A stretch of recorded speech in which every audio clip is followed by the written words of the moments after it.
mbola no resaka momba ny firenentsika ave idirantsika lalindalina kokoa ilay analyse ny fait de société.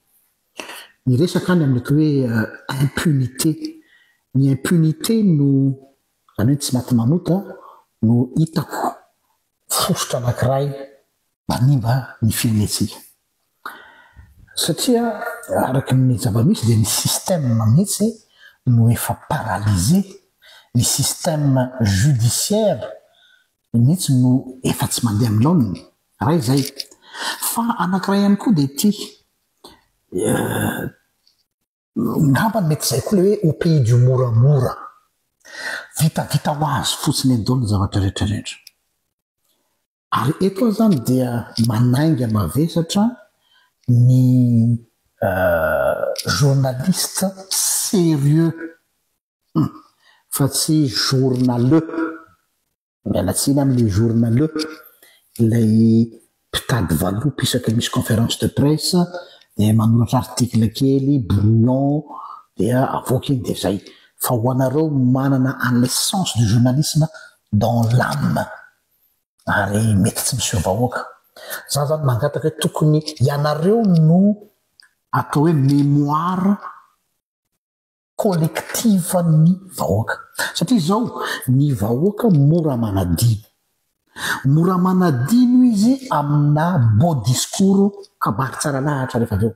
Mora manadino izy satria hainy ireo vahoaka sy ireo mpanao politika maro mifandimby ny milalao ny sentiment ny gasy. Zereo nge à chaque fois misy crise politique eto Madagasikara, misy faty olona, misy rano kararana, dia raha ny fieritreretanao tanao izy dia hoe zavatra tokony tsy ho adinoina zany fa dia vitany raha malagasy ny manadino zany après dia lasa toy ny tsy misy le izy. Za kory tsy miteny hoe mila mandranitra ny fahakalana, tsy any le izy, fa la vérité doit toujours rester la vérité. Ny mémoire ny amin'ny zavatra misy dia devoir anareo manoloana ny génération à venir. Jereo tsara matoa Andriamanitra nampakalaza ny Pasika. Tsy resaka cérémonie fotsiny le izy, tsy resaka fety fotsiny, fa ny antony anankiray na nasain'Andriamanitra nakalazana isa-taona ny Pasika dia pédagogique, hoe mba tsy ho adino ny taranaka teoriana ny fahoriana zay nilalovan'ny razany tany Egypte, hoe ambevo izy nataon'ny olona mijaly ary nafaha. Mba tsy ho adonoina ny tantarany dia ilaina ny support pédagogique mampatsiaro azy. Tahak'izay koa ny rôle nareo journaliste eto zany tena miantso ny sain'ny olona na ny olona tena ataontsika hoe mahay mpahay tantara ary tena manana ny tsiambaratelo sy ny archive rehetrarehetra. Manana didy anareo hampatsiaro ny firenena ny vahoaka ny tsirariny zay natao taminy. Fa raha tsy zay dia mipetraka foana ny impunité. Io tsy maty manoto io satria fantatry ireo olona tsy manjary rehetrarehetra ireo fa hoe ny vahoaka neka mora manadino tratry ny amnésie.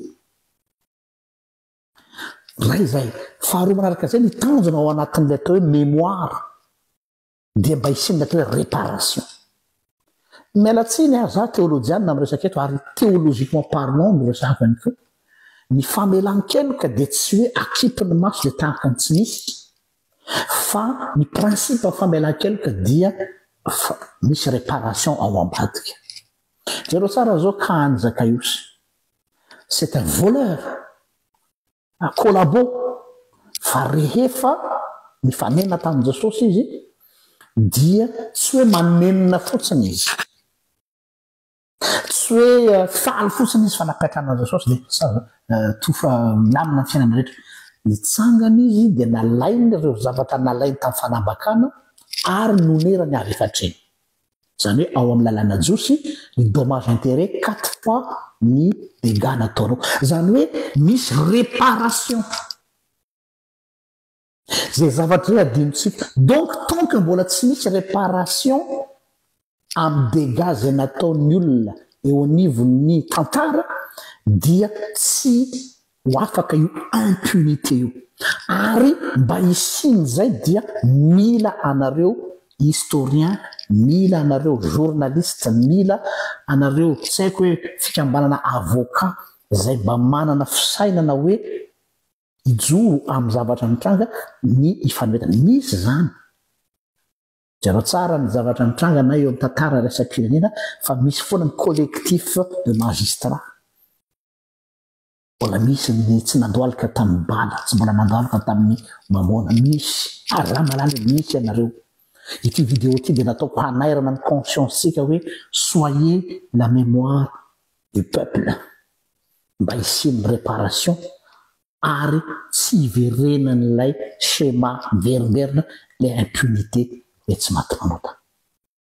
Zay indray ariny amin'ny androany hitantsika indray manaraka.